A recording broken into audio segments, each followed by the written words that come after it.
दोसरा केहू के फुलवारी में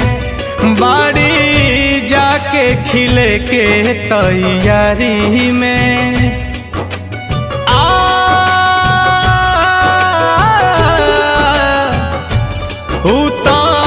दोसरा केहू के फुलवारी में